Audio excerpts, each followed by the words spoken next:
this next gentleman. You're really going to enjoy this next part of the presentation and our keynote speaker. Please give a warm round of applause to Mr. Dowridge.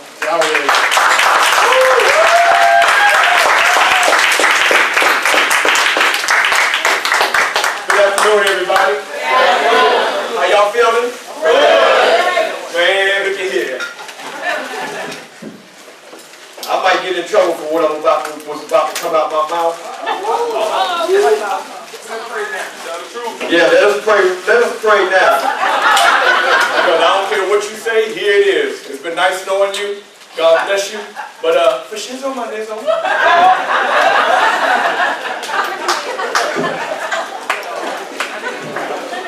As I was introduced, my name is Donald L. Dowridge Jr.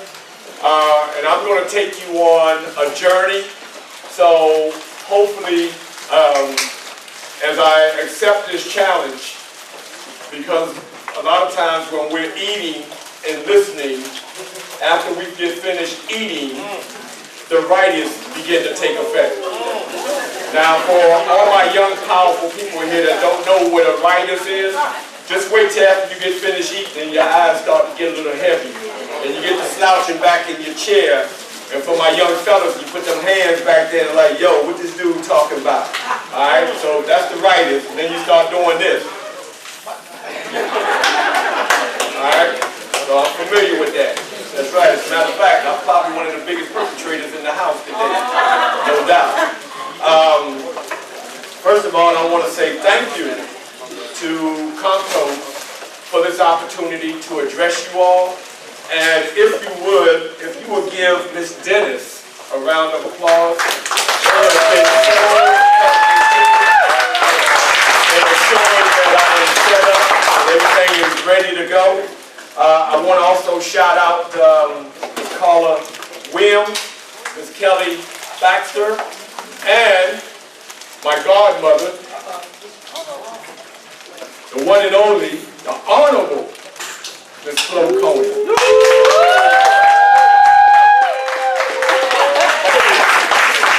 And if anybody ever know what 360 is, I'm not talking about going at 360 to the hoop, but I'm talking about when it seems like things come back around to you. There's a reason why God brings it back around, because he wants you to recognize what you are done, what he's done for you. So forgive me if I forget my brother's name, but my young brother, please stand up.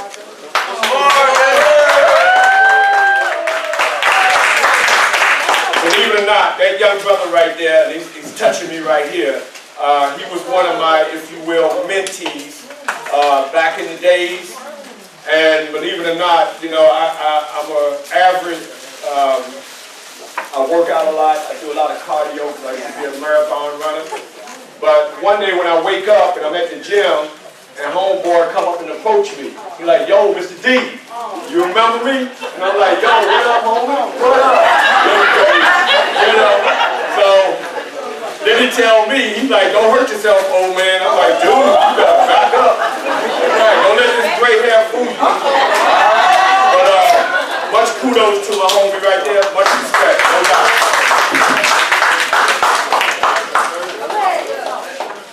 The topic of my conversation today is simple. 2 words. You're great. I'll say it again. You're great. Let me break it down to you. Y-O-U-R. Capital G. Capital R. Capital E. Capital A. And last but not least, drop that T up in that place.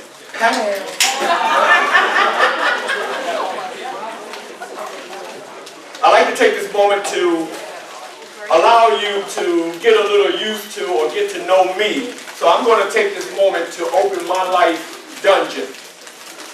That's what I said, dungeon. I come from a dungeon.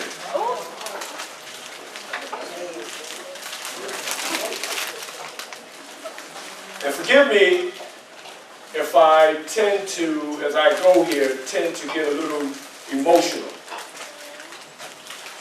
Because I will say this, that, you know, God has put me on a path though me as a human, I had another path, but he put me on a path, and he did it for a reason. That's why I'm standing here before you today.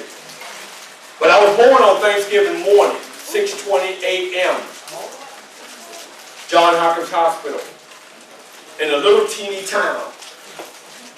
This town may be on the map. Maybe some of you heard of this town. The name of this town is no other than Baltimore, B-more, which is located in the state of Maryland. May I ask how many of you heard of it?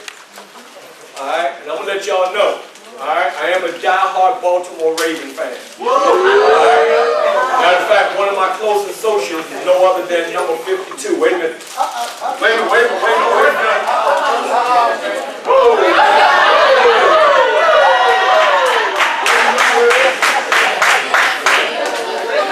Let me stop. Y'all gonna get me in trouble. My girl over here, she's like, girl, I don't know what this man's smoking, but something wrong with it. So, as you say, in this town of B-more, Baltimore, after my birth and at the age of 2, and separated from my 2 sisters, I was placed in my second foster home. Not to be too harsh to you young ears, because of the society that we live in, all right? I don't want to be on YouTube, CNN, because I said something out of whack. But in reality, yo, you got my information right there, let it flow like that. Alright, but I'm going there. Alright? So I endured repeated abuse in this second foster home. I'm not going to open up Pandora's box of what type of abuse, because I know nowadays we have the big word human trafficking. I also know that we have some who are taking our children and abusing them to the 5th power. I'm just upset that back in the 60s, when I was a child, they didn't have that.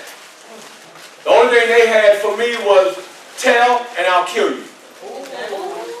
So I had to keep that under wraps. But follow me as I move forward. This form of abuse left me with wayward behavior. Yes, as you guessed it, in school, I was. Now, if anybody else in here, when I mention what I was and you say you are, sit down. Because I was the original class clown. I was the class clown. How about this? Long before BET, MTV, Fuse, Wahoo, and etc., there was this one show called The Ed Sullivan Show. And appearing on this particular broadcast show was no other than James Brown. I sat in front of that chair, in front of that little box TV that we had. Not flat screen, but a box TV, and not color, but black and white.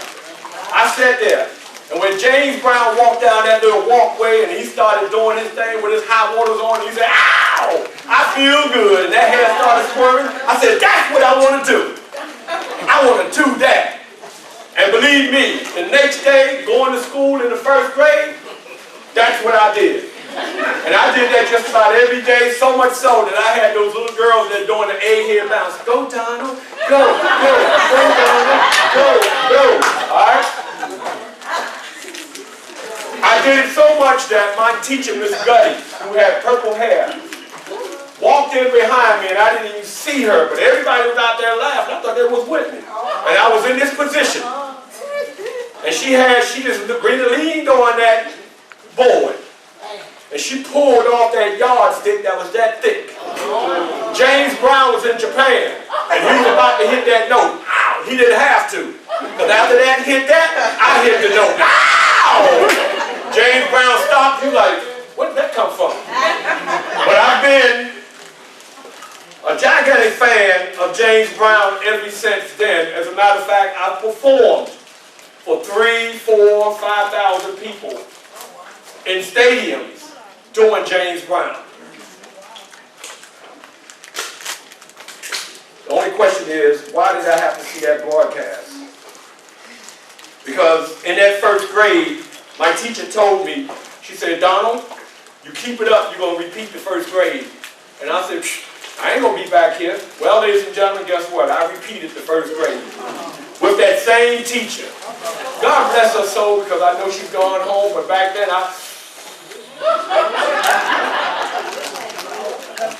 But school for me was a safe haven. How many of you all know children?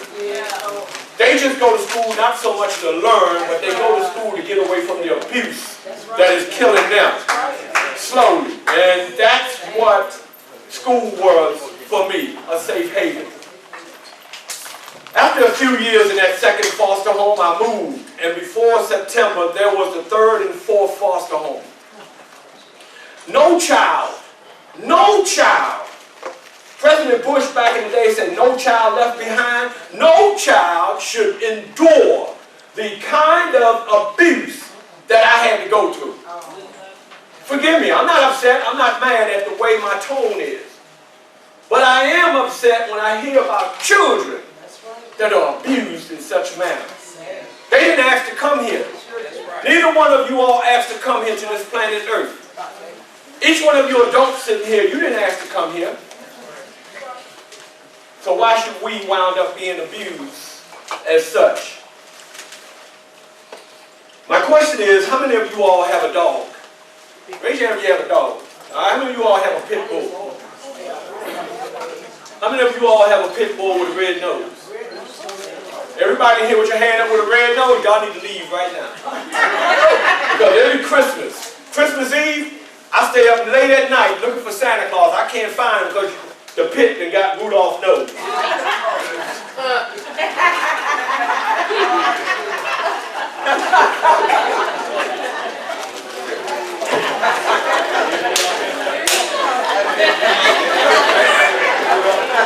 What was it? For real, you went there?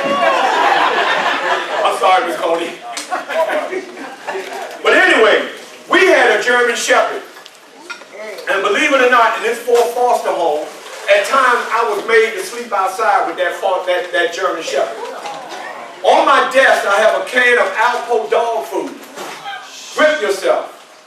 I was made to eat that dog food. I was forbidden to eat human food. For sometimes up to 9 months, my food was Alpo. I have a can sitting on my desk, and when people come over, they say, Don, you have a dog? No. That can is a representative of why I stand here today. That's my motivation, to keep me moving in the direction that I'm moving in.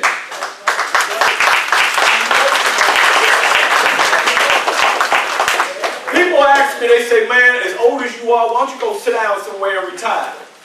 Why don't you mind your business, homie? Don't get mad at me because you can't do what I do at my age.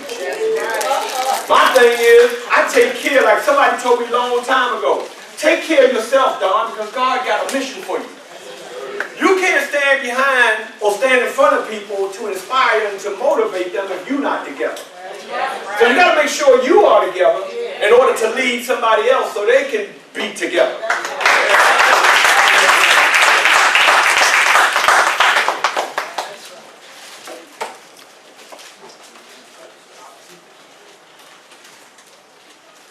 You know, a lot of people ask me, they say, what book are you reading this out of? It's my life. As a matter of fact, my girl Nicki Minaj, she put the top on it. If I could have this moment for what? Life. And then my boy Drake, he be standing up there waiting to spit his lyrics. You feel me? Huh? Kiki, because I want you. Huh? You call me on my cell phone. Huh? Hey, they be like, what that old man know about that thing? You better step on. I keep my homeboy, I keep my ear to the ground because I got young people that keep me up in the fold. They say, Mr. D, we ain't gonna let you get old. I say, no, look at here. Keep that thing on the SOLD, soul. Because look, if you don't, you lose your #1 spot. And we trying to reach to the what? Top. So y'all better what? Not stop. Let me get back into my thing. That man off the shizzle, for real. But that's what happens when you love life. How many of you all like ice cream? Raise your hand if you like ice cream. Mine is butter pecan. I can kill some butter pecan. You see what I'm saying? But here's the deal. When you got that cone and and you out in the sun and that ice cream start melting down the side, you licking it. Well, what happened is, because it's too much for that cone. Well, the love that I've grown to have inside of me is like a what? Like an ice cream. I'm dripping with love. I got love for everybody. But the thing of it is, all this love I got for everybody, don't step too wrong. You see what I'm saying? But I love everybody. And that's why this thing that I do, I give so much passion to it. I'm sweating right now. Because I love doing it. This is not, ma'am, as you look at me with your beautiful smile, this is not done because I know I'm getting a payday. This is being done because I know somebody out here going to get some information to take them to the next level of their plateau. Because when I was 18, 19, a little younger, and I had an old man come to me and say, son, I'm like, man, look at here, if you don't step up out my face, I know something, fool. Huh? You don't care about what you know. Huh? And he like, you gonna die. I say, so what? Come to my funeral because I'm gonna rise up. But that man that came to me didn't have to come to me. He planted a seed. That's right. Understand, when we're talking to our young people, even adults, we're planting a seed. They ain't gonna respond right away. Because when that man came to me at that young age, I didn't respond until I was 33. December of this year will mark 30 years that I said, okay, I quit. I want to be a solution, not a problem. That's right. As I can, because I got my cheering section right there. Choir, when I summons you, you can,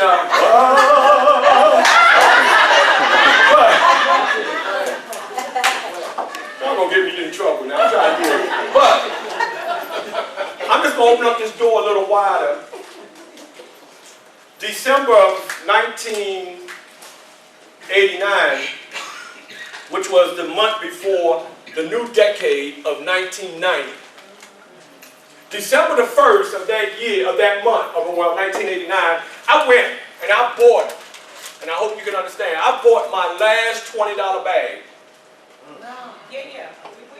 I bought my last pack of Newports. And I had me 2 quarts of Old English 800. And here's the deal. When I popped that Old English, which we did back in the Bronx, I opened it and I dropped some for my homies that were no longer here. But in the midst of doing that, I was on my knees and I said, Lord, yeah, I'm going to do this, but I want to change. I want a better life. If I got to die, let me die being a solution than a problem. So in December of this year, I celebrate 30 years. 30 years. And dude, I'm getting ahead, but back in the days, or matter of fact, I'm the only one in this building right now that don't have tissues in my nostrils. All my tissues are gone from snorting that raw dog. In case you don't know, I ain't talking about a raw dog going, no, that cocaine. As a matter of fact, when I was in Monterey, me and my boys, we riding in my original Dodge Magnum, we pulled into a gas station because I was getting a flat. And back then, the attendants used to come and wait on you. So it was like this hippie dude that came up, and I had tinted windows, and he came up, tapped on the window, and he said, can I help you? And I get out. As I get out, I start sneezing. But I didn't sneeze on the ground, I sneezed in my hand. And he looked at my hand, he said, man, that's your tissues. You need to stop doing that cocaine, man, you're going to die. I'm like, man, pooch you. After he got finished doing what he's doing, I wiped it on my hand, got back in the car, and the party was back on again. But it wasn't until that morning when I woke up and it felt like my heart was cracking in 15,000 pieces. And I said, Lord, if you just forgive me, I won't do this anymore. He saved me, Kirk Franklin.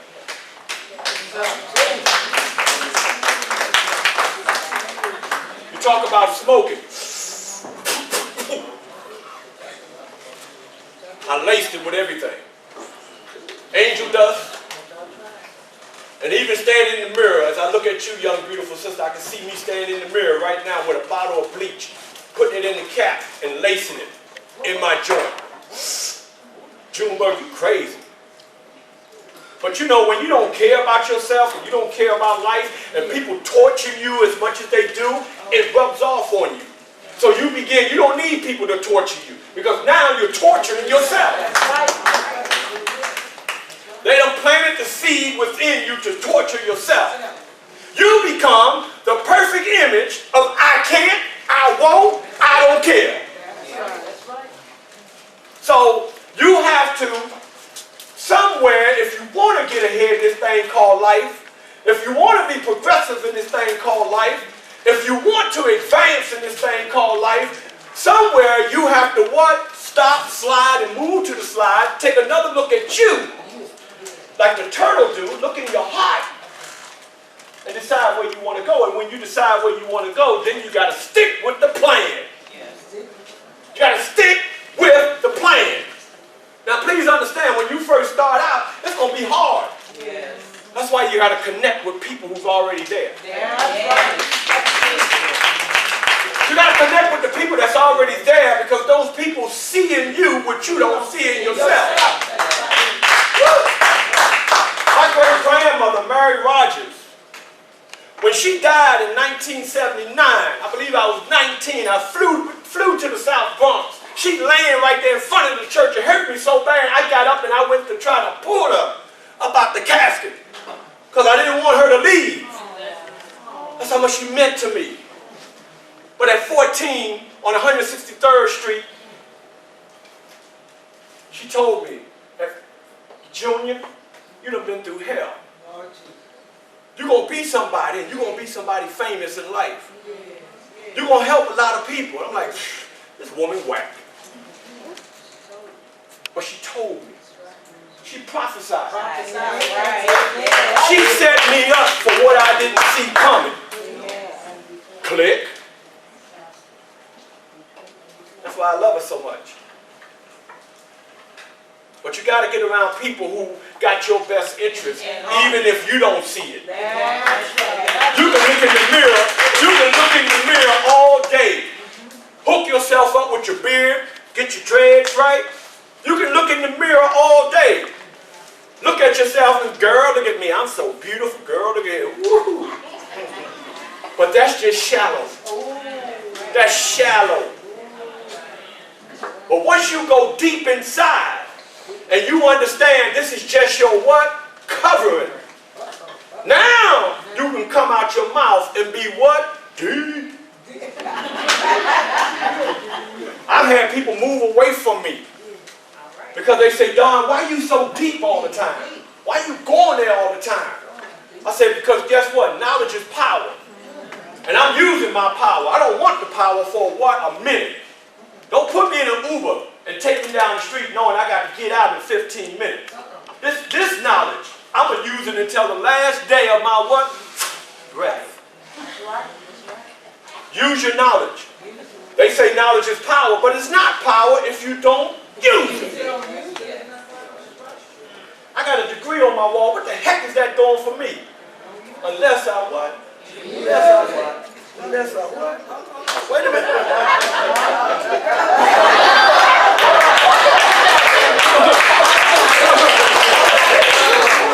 Young people, y'all gonna make me what? Lose my mind up in here. Superman.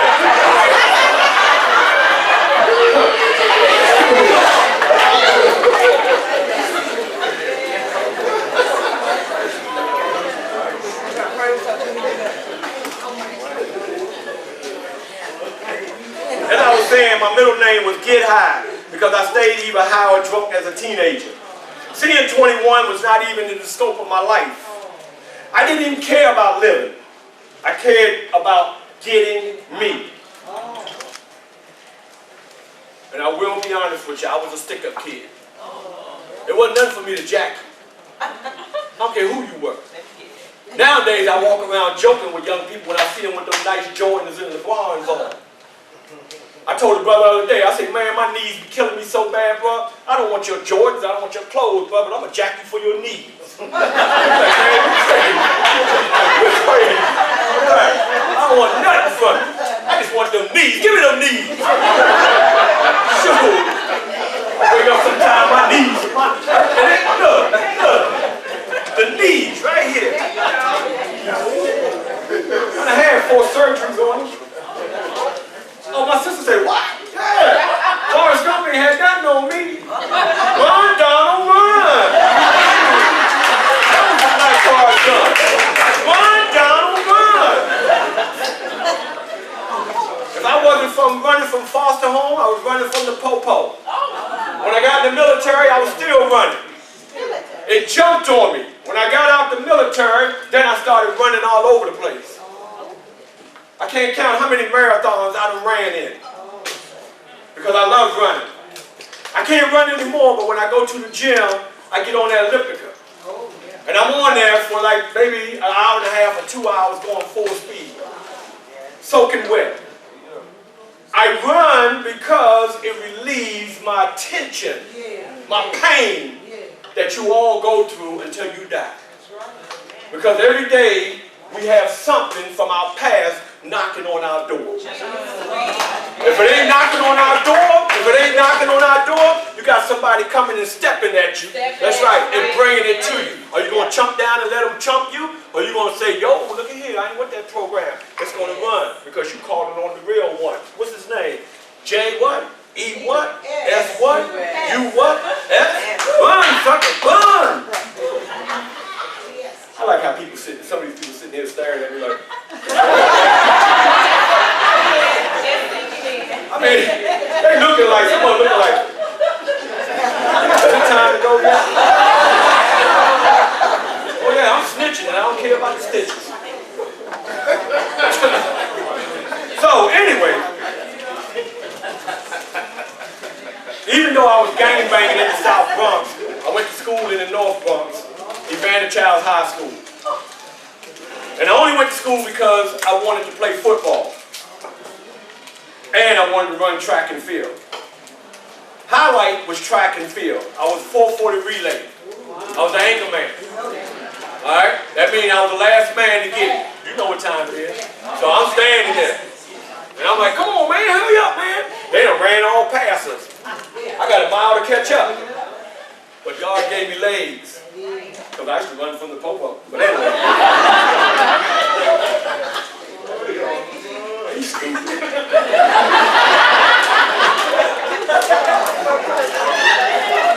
But thankfully, we made it to the pin relays. And we had the honor of meeting Mr. Bill Cosby. I know his name is taboo, but I ain't going to get into that. But we met him back in the days when he was doing I Spy and other shows. I had to stop running when I was 54 because of the surgeries, and the doctor threatened me that by the time I get 62, I would not be able to walk. So I stopped running. It hurted. At the age of 17, it was Friday, April the 26th, 1974. My grandmother, Mary Rogers, and I was watching Sanford and Son, not the reruns, but the original run. We wasn't watching TV1 and Nick at Night. We was watching the real Dilio on Channel 8 back in the days. We were having dinner. Anybody want to take a chance at what we were having for dinner? Noodles. Noodles? Chicken. Anybody else over there? Collard greens? Wendy's.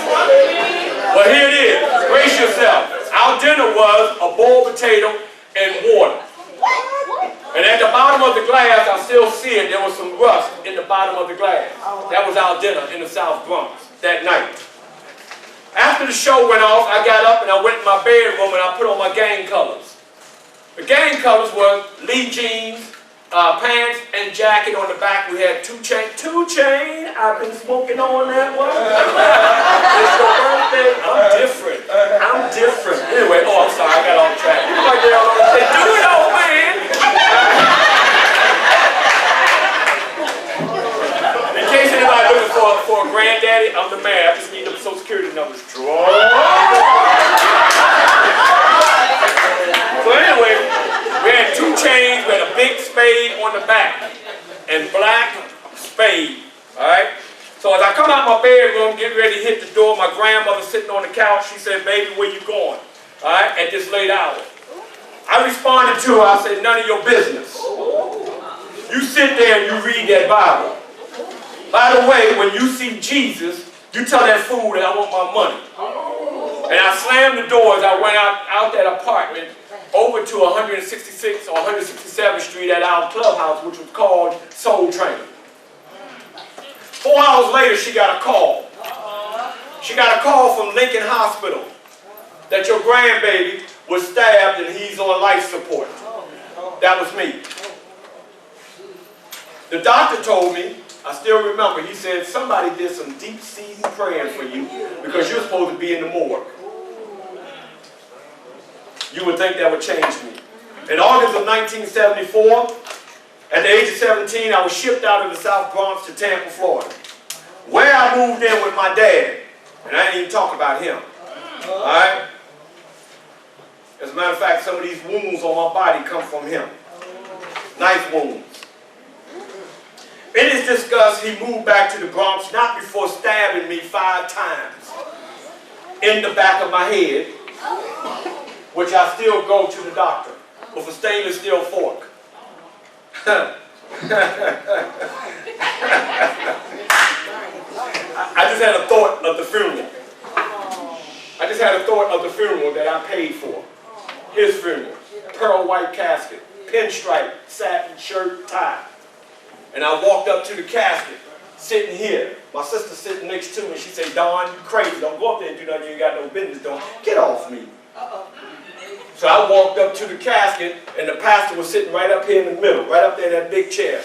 When I walked up just like this, looking at him just like this. And my sister came, she grabbed me, she said, Don, don't hit him. I said, you better sit down, I got this. So I'm looking at him, and I take this hand here, I kiss it, I put it on his forehead. I take this bad boy here, I kiss it. Then I came down to his chest, and I said, yo, homie, I holler at you. Rest on, dude. Peace. And I went on to sit down, and my sister said, you crazy. My son at the time was 18, looking at me going, where did I get a daddy like you? I told him it was back in March 1978. Teddy Pendergrass was on the box 9 months later.